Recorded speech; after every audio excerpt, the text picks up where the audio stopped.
మంచు విష్ణు హీరోగా కన్నప్ప రూపొందుతోంది. మైథలాజికల్ అంశాలతో రూపొందుతున్న చిత్రం ఇది. కన్నప్ప పాత్ర ప్రధానంగా సాగుతుంది. ఇందులో ప్రభాస్ గెస్ట్ రోల్ చేస్తున్నారు. ఆయన శివుడుగా కనిపిస్తాడని సమాచారం. విధితో పాటు మోహన్ లాల్ మరో ముఖ్య పాత్రలో కనిపించబోతున్నారు. మోహన్ లాల్ తో పాటు నయనతార కూడా నటిస్తోందని తెలుస్తోంది.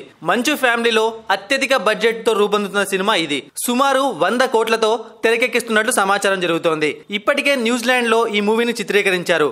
ఇప్పుడు హైదరాబాద్ లో షూట్ చేస్తున్నట్లు తెలుస్తోంది. ఇదిలా ఉంటే ఈ మూవీని ఓ సెంటిమెంట్ భయపెడుతోంది. అదే ఇప్పుడు సోషల్ మీడియాలో చర్చనీయాంశమైంది. దానికి కారణం రజనీకాంత్ కావడం గమనార్హం. రజనీకాంత్ ఇటీవల లాల్ సలాం లో నటించారు. విష్ణు విశాల్, విక్రాంత్ ప్రధాన పాత్రలో నటించిన మూవీ ఇది. రజనీ కూతురు ఐశ్వర్య రజనీకాంత్ దర్శకత్వం వహించారు. లైకా వంటి బిగ్ బ్యానర్ నిర్మించింది. ఈ సినిమా డిజాస్టర్ గా నిలిచింది. సూపర్ స్టార్ రజనీ ఉన్న ఈ సినిమాని కాపాడలేకపోయాడు. సినిమాలో దమ్ము లేకపోవడంతో ఎవరు ఏం చేయలేకపోయారు. ఇప్పుడు ఇదే కన్నప్పను మంచు విష్ణును భయపెడుతోంది. మంచు విష్ణు హీరోగా కన్నప్ప చిత్రం రూపొందుతోంది. బాలీవుడ్ దర్శకుడు ముఖేష్ కుమార్ దర్శకత్వం వహిస్తున్నారు. పసలేని సినిమాలకు బిగ్ స్టార్ కాస్ట్ ఉన్న ప్రయోజనం లేదని అంటున్నారు. ఈ రకంగా ఇప్పుడు కన్నప్పపై ట్రోల్ నడుస్తోంది. కన్నప్ప సినిమాను అప్పుడే పసలేని సినిమాగా తేల్చేస్తున్నారు నెటిజన్లు. రజనీకాంత్ నటించిన లాల్ సలాం పరిస్థితే ఈ మూవీకి ఎదురయ్యే అవకాశం ఉందని, ప్రభాస్, మోహన్ లాల్ కూడా ఏం చేయలేరని అంటున్నారు. సినిమాలో మ్యాటర్ లేకపోతే ఇద్దరు బిగ్ స్టార్స్ కూడా కాపాడలేరని భయపడుతున్నారు నెటిజన్లు. సోషల్ మీడియాలో వరుసగా ఇలాంటి పోస్టులతో రచ్చ చేస్తున్నారు. మరి ఏం జరుగుతుందో తెలియాలంటే చూడాల్సిందే. అయితే